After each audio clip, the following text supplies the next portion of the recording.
नमस्कार मंडळी, मी आज तुमच्यासोबत शेअर करणार आहे. मी शेंगदाण्याची चटणी कशी बनवते ते तुमच्यासोबत रेसिपी पण शेअर करते. त्यासाठी शेंगदाणे मी आधी भाजून घेतलेले आहे, त्याची साली वगैरे काढून घेतलेले आहे. त्यानंतर इथं मी लागणारं साहित्य घेतलेलं आहे. इथं थोडंसं लसूण चेचून घेतलेलं आहे. त्यानंतर ह्याच्यामध्ये थोडंसं मिरची पावडर आणि लाल तिखट मिक्स आहे आणि चवीनुसार मीठ थोडंसं मीठ घेतलेलं आहे. आणि इथं मोहरी, जिरं, अजवाईन जरी घातलं तरी छान मस्त लागते, टेस्टी लागते. आणि इथं थोडंसं तेल घातले आणि आता मी हे मिक्सरच्या भांड्यामध्ये शेंगदाणे आहे ते घालून घेणार आहे आणि मिक्सरमध्ये त्याची पावडर बनवून घेणार आहे. आधी बघू शकता इथं मी असं पावडर बनवून घेतलेलं आहे.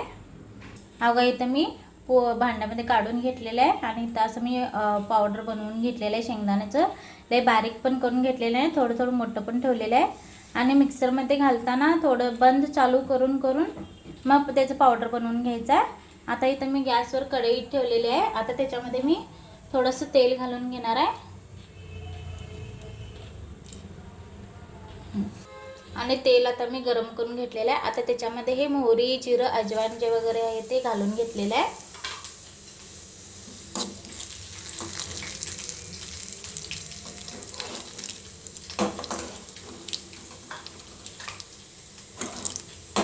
त्यानंतर मी लगेच त्याच्यामध्ये लसूण पण आहे ते घालून घेणार आहे.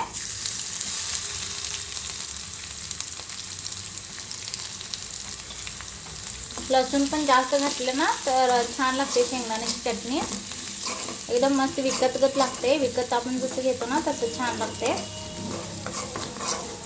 आणि लसूण आहे ते मी तेलामध्ये आता भाजून घेणार आहे. म्हणजे आहे मी ते तेलामध्ये भाजून घेतलेले आहे. आता त्याच्यामध्ये हे लाल तिखट आणि मीठ आहे हे सगळं आता मिक्स करून घेणार आहे.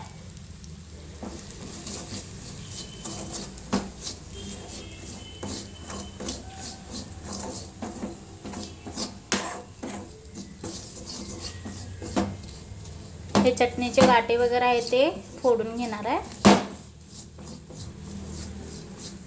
एकदम बारीक गॅसवर मी हे सगळं बनवत आहे, नाहीतर चटणी आपली करपते लगेच. आता त्याच्यामध्ये मी हे शेंगा पावडर जे बनवून घेतलेलं ते आता त्याच्यामध्ये घालून सगळं हे मिक्स करून घेणार आहे.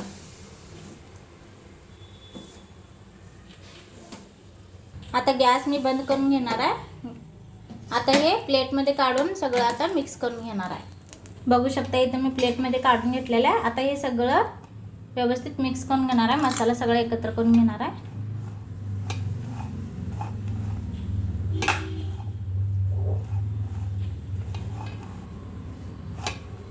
आणि मला ह्याच्यामध्ये थोडंसं लाल तिखट कमी वाटलं म्हणून मी अजून थोडंसं घालून घेतलेलं आहे आणि थोडंसं वरून तेल पण घालून घेतलेलं आहे. आता हे सगळं आता मिक्स करून घेणार आहे परत.